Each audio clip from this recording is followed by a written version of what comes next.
Hello friends, welcome to the Cold War Prepper. My name is Lee. So let's go to the rule of threes. You can live 3 weeks without food, but only 3 days without water. So today's topic, how do you store water so you don't die of dehydration within 3 to 4 days?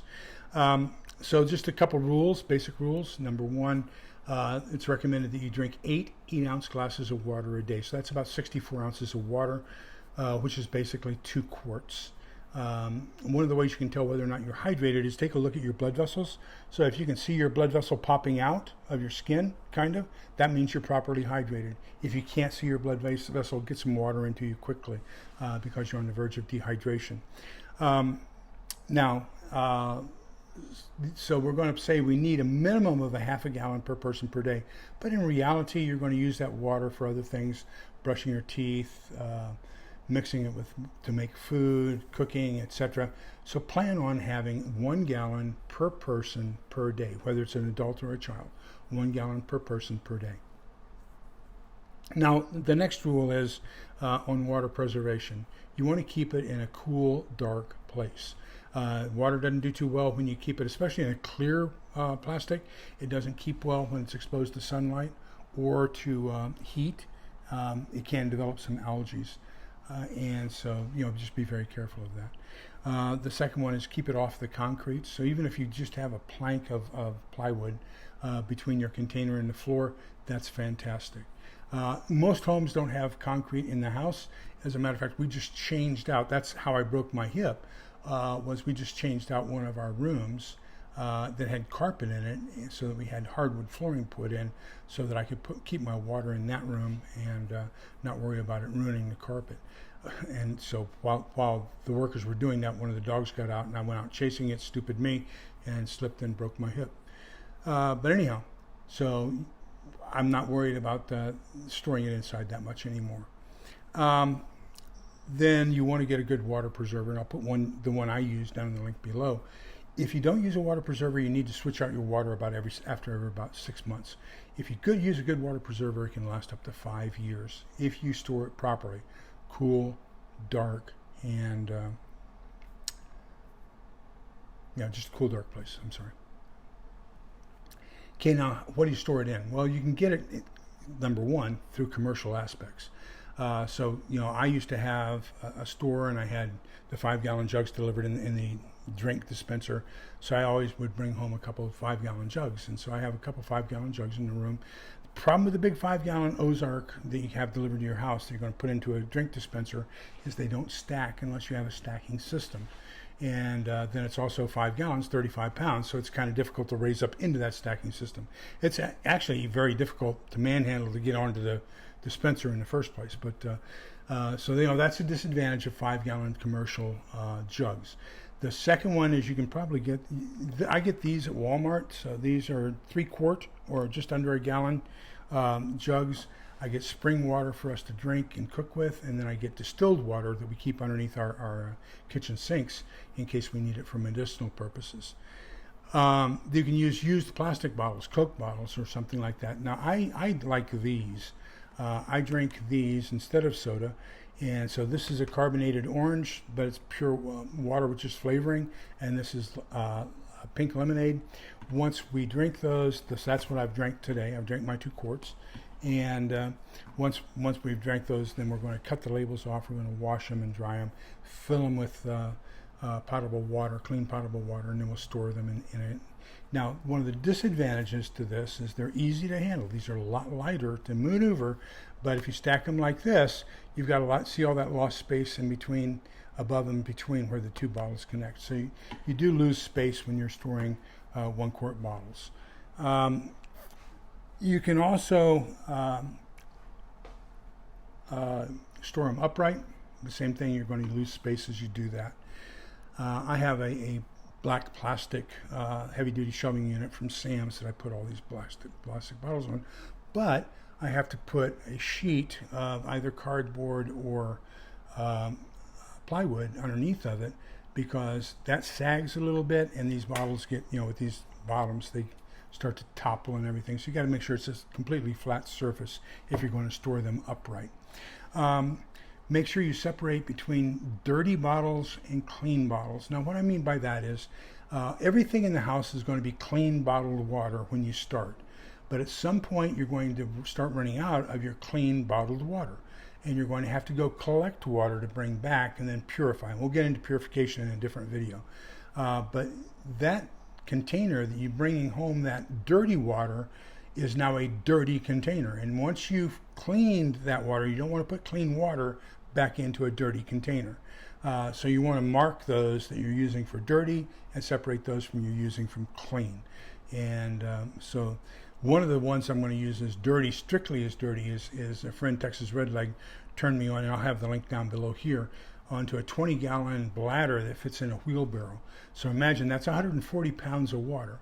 And so using the fulcrum and the wheelbarrow, it's a lot easier to carry than if you went down to the river and picked up a couple 5-gallon jugs or tried to get 4 or 5-gallon jugs. So it's a very neat trick that he turned me on to. So now let's go into commercial water jugs. I talked about the wheelbarrow that'll be below. One of the best ones that we have, and I've told everybody in the family, and I gave one to my daughter for her house, is there's a 100-gallon water bob that goes into the bathtub. So it's just a bladder that fits into your bathtub. It connects to the spigot, fill it up with 100 gallons worth of water, put a cap on it, then it has a dispenser on top.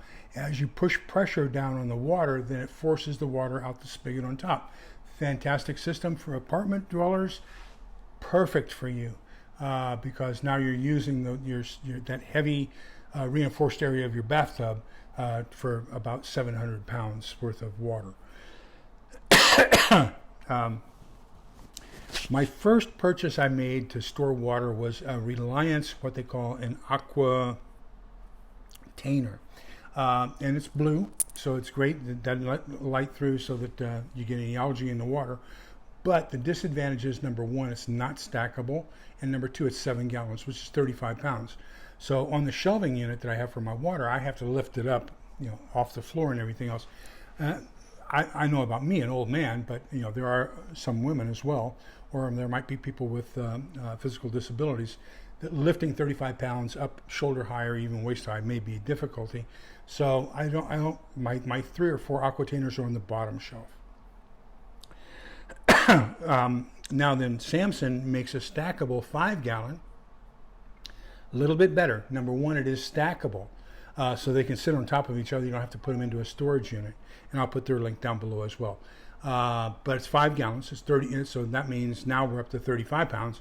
So it's a little bit better than 49 pounds, but 35 pounds, you're still lifting it and stacking it on top of each other. That may be problematic for people to get it shoulder high or head high. And getting it down is almost more difficult than getting it up. The one I love is the Aqua brick, and I have that link down below. It's only 3.5 gallons. 3.5 gallons. You put them side by side, and then you alternate them so that now you have this like a Jenga brick statue of water, and it's phenomenal. And so you can stack those 10, 12 high very, very easy. That's the one I prefer. That's the one I'm going to have in the link down below. Walmart has these 3-gallon and 5-gallon jugs, clear jugs with a handle on it. If that's all you can get that. Now they do have to store them upright. They don't stack, so it's going to take up quite a bit of space. You're going to have some shelving for it, but that's a good alternative. And then the only thing I'm going to say, other than what we're talking about so far, is consider getting some good thermoses, because in an SHTF situation, once you heat up some water, you want to keep it warm for a while. You don't want to have that flame continuously going, or you don't want to use up your battery pack for your solar system, keeping an electric heater, keeping that water warm. So warm it up once, put it in some sort of a thermos to keep it warm for a while. And the same thing with cool stuff. So I have a solar-powered freezer, and I plan on doing a whole bunch of ice. So that I can have ice stuff. Now, there are 2 that I recommend if you want to go the route that I've gone. Number one, when I had my emergency response company, I used Cambros, and I used them primarily for cold drinks. And so I have 3 or 4 of those. I also have one with a hand wash station we put hot water in. Then it has a dispenser where you can just put your hands underneath and wash your hands. Probably not a good idea in an SHTF situation. That leads to a waste of water. But anyhow, it does keep water cool for 24 hours. So a little bit of ice and bug juice, which is what we call it in the Army, Kool-Aid or anything like that you're going to use for drinking during the day would be fantastic. The other one is an air pot, and I'll have the link for it down below as well. I got mine at Sam's Club, but I had 4 of those, and I kept those filled with hot coffee for the disaster services trailer. We still keep one here in the house. Actually, we keep 2. We keep one which is hot water, and the other one's in the morning when I make a pot of coffee, I'll pour half the pot into the air pot, pour my first cup of coffee out of the urn, and then when I go back for my second cup of coffee, I'll take that urn and pour it into the air pots because I've already started the heating process. And now I'm keeping it warmer with that second pot, and that'll keep my coffee warm for about 20 hours. And so that's a great way to keep your coffee hot for about 20 hours. So I hope these are some good ideas you can use so you don't dehydrate within 48 hours, or 72 hours, I'm sorry. Let me know your thoughts below. This is Lee, the Cold War Prepper. Remember, we're all in this together so we can get out the other end together. Take care. Bye-bye.